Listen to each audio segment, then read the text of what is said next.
Morning सगळ्यांना. आता आपल्याकडे आज जे आपण जमलोय सगळे कशासाठी जमलोय, एक आपल्याला ट्रेनिंग तुम्हाला समजून सांगायचं आहे. ट्रेनिंगमध्ये तुम्ही त्या सगळ्या गोष्टी नोट करून घ्यायचे आणि जे काही समजलंय ते समजून घ्या, नोट करून घ्या. जे नाही समजलं ते ट्रेनिंग झाल्यानंतर तुम्ही मला ते क्वेश्चन विचारले तरी चालतील. ट्रेनिंगमध्ये तुम्ही जे काही पॉईंट्स आहेत ते लिहून घ्या. कोणते पॉईंट विचारायचे असतील ते पण नोट करून घ्या. ट्रेनिंग झाल्यानंतर आपण SLDचं ट्रेनिंग घेणार आहे. आपल्याकडं सोर्स कसा आला आहे, आपल्याकडे किती सोर्स आले, कसा आला आहे, त्याचं बायफर्गेशन कसं झालं आहे, त्याच्यानंतर आपण डिवाईड कसं केलं आहे त्याला, त्या सगळ्या गोष्टीचं आपण एक छोटं ट्रेनिंग तुम्हाला सांगणार आहे. तर आपल्याकडे दोन MECBचे दोन सोर्स आले. कोणते कोणते सोर्स आले? दोन. तर एक आला आहे युतिका आणि एक आला आहे कम्फर्ट झोन. तर दोन्ही सोर्स जे आलेले आहेत युतिका आणि कम्फर्ट झोन, हे सोर्स आले कुठून? NCL सबस्टेशनकडून. कुठून आले? NCL सबस्टेशनकडून. तर NCL सबस्टेशनकडून दोन सोर्स आले. कोणते कोणते? कम्फर्ट झोन आणि युतिका. तर हा जो सोर्स आला हा किती केवीचा आहे? किती केवी? 22 केवी. 22 केवी म्हणजे किती वोल्ट झालं? 22,000 वोल्ट. Very good. तर 22,000 वोल्ट आपल्याकडे या RMU पर्यंत आलाय. RMU नंतर RMU कुठे आपला RMU आहे एक MECBचा जो तो कुठे? कमिंगच्या प्रिमायसेसमध्ये. कमिंगच्या प्रिमायसेस नंतर आपल्या प्रिमायसेसमध्ये केबल आली आहे. तिकडे आपल्याकडे दोन RMU सेट लावलेले आहेत. एका RMU मध्ये एक इनकमिंग, दोन इनकमिंग, दोन आउटगोईंग. दुसऱ्या RMU मध्ये दोन इनकमिंग, दोन आउटगोईंग आहे. त्याच्यामधला एक इनकमिंग, एक युतिकाचा जो RMU आहे त्याच्यामधला एक इनकमिंग यूज केला आहे, एक स्पेअर आहे आणि दोन आउटगोईंगसाठी यूज केले. ते दोन आउटगोईंग कुठे आणलेत आपण? आपल्या MLTP सबस्टेशनमध्ये. सेम थिंग कम्फर्ट झोनचा जो इनकमिंग आलेला आहे त्याच्यामध्ये सेम तसंच आहे. एक स्पेअर, एक इनकमिंग आणि दोन आउटगोईंग. ओके. तर तो कुठे आला? आपला MLTP सोर्समध्ये. MLTP कुठे? आपले बेसमेंट 1 मध्ये. सगळ्यांनी बोलायचं. बेसमेंट 1 मध्ये आपली MLTP रूम आहे. MLTP म्हणजे काय? Main LT panel room. Main म्हणजे इथून आपलं डिस्ट्रीब्युशन झालेलं आहे. ते आल्यानंतर ते कुठे गेलं? सगळं RMU आल्यानंतर, RMU नंतर काय आपलं VCB आहेत. VCB कोणत्या वेगचे आहेत? ABB वेगचे VCB आहेत. VCB आपले किती आहेत? पर ह्याला एका टॉवरला किती VCB हे आहेत? आपले VCB 3 VCB आहेत. एक इनकमिंग, दोन आउटगोईंग. असे टॉवर A ला एक इनकमिंग, दोन आउटगोईंग. टॉवर B ला एक इनकमिंग, दोन आउटगोईंग. टॉवर C ला एक इनकमिंग, दोन आउटगोईंग. आणि रिटेलसाठी सिंगल इनकमिंग ICOG पॅनल म्हणतात त्याला. काय म्हणतात? ICOG म्हणजे काय? एक इनकमिंग त्यातूनच आउटगोईंग. ओके.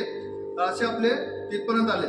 आणि त्याच्यानंतर VCB नंतर काय? आपलं ट्रान्सफॉर्मर काय करतो? तुमचा 22,000 वोल्टचा किती देतो आपल्याला? 440 वोल्ट देतो. 440 वोल्ट नंतर आपले काय आहे? LT पॅनल आहेत. 440 वोल्ट आपण कंट्रोल करण्यासाठी, पॅनल म्हणजे पुढे डिस्ट्रीब्युशन करण्यासाठी आपण 3 सोर्स लावलेत. पॅनलचे सोर्स केलेत.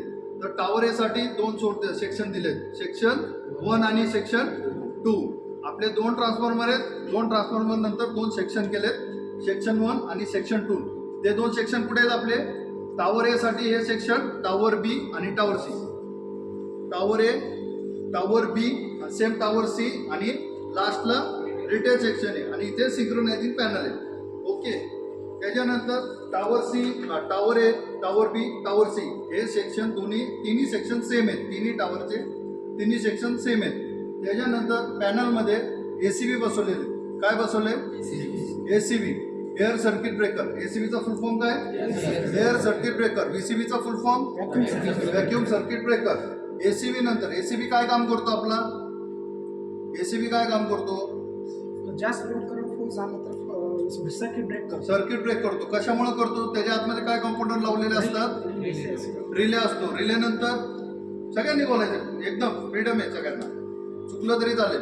त्याच्या आतमध्ये CT असतात, रिले असतात, ओव्हर करंट आउटपुट रिले असतो. मायक्रोलॉजिक हे त्या कॉम्पोनंटचं नाव आहे. पण त्याला जर आपल्या नॉर्मल भाषेत म्हणायचं तर तो रिले 51 रिले हे IEEE मध्ये आपलं त्याचं डेमॉन्स्ट्रेशन केलेलं आहे.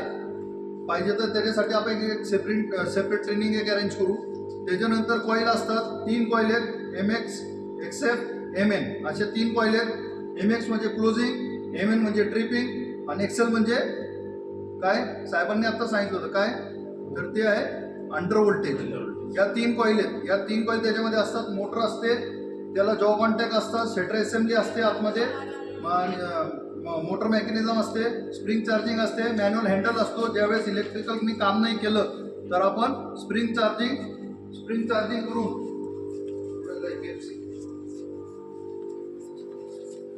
स्प्रिंग चार्ज करून याप्रमाणे असे स्प्रिंग चार्ज करून आपण याला ऑन आणि ऑफ कधी करू शकतो, ज्यावेळेस ह्याच्यामध्ये सप्लाय नसेल आणि त्या कंडिशनमध्ये आपल्याला करायचंच आहे याला ऑन ऑफ, तर आपण ते करू शकतो. पण त्या केसमध्ये तुम्हाला ह्याचा एक्सपर्ट किंवा ह्याचा ऑपरेशनची सगळी माहिती असेल तरच तुम्हाला याला हात लावायचा आहे. ओके.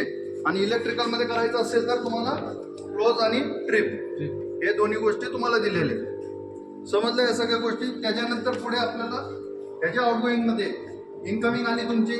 इनकमिंग आल्यानंतर या बसमध्ये सप्लाय चार्ज होतो. त्याच्यानंतर आपण काय दिलं, याला आउटगोईंग दिले. दोन्ही सेक्शनला आपण आउटगोईंग दिले. 2 आउटगोईंग आहेत. एक जातो आपला टॉवर याच्या, दोन्ही कुठे जातात, टॉवर याच्या पुढे जातात. सगळ्यांना माहिती आहे, सगळ्यांनी बोलायचं कुठे जातं, टॉवर आहे सब LT.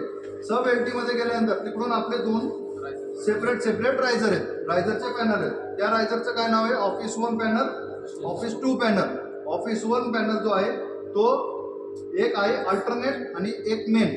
तर मेन अर्ध्या फ्लोअरपर्यंत जातो आणि अल्टरनेट अर्ध्या फ्लोअरपर्यंत जातो. सेम असं टॉवर एला पण आपण केलंय, टॉवर बी ला पण केलेलं आहे, टॉवर सी ला पण केलं. याच्यावरती काही आपले क्लायंटचा लोड आहे, काही आपला लाइटिंगचा लोड आहे, काही HVACचा लोड आहे. या सगळ्या लोडला जे काय आपण लोड पॅटर्न ठरवून या सगळ्या ब्रेकर सेटिंग केलेल्या असतात. आणि या सेटिंग नंतर समजा एखादा लोड वाढला किंवा कुठे केबल फॉल्ट झाला, म्हणजे LV मध्ये काही शॉर्ट सर्किट झालं किंवा कुठे उंदीर गेला किंवा काय गेलं, या सगळ्या ट्रिपिंग होण्यासाठी परत आपण बॅकवर्डला येऊ. या सगळ्या सिस्टीमचं सगळं सेटिंग जे केलेलं असतं आपण रिलेमध्ये, हा रिले त्या सगळ्या गोष्टीसाठी रिले लावलेला असतो आणि तो इमिडिएट ट्रिप करतो अर्थ पॉटवर. ओके. कुणाचे काय क्वेश्चन कुणाला काय समजलं सगळ्यांना? काय क्वेश्चन असेल तर बिंदास भेटा, आपण त्याच्यावर परत एक ट्रेनिंग घेऊ.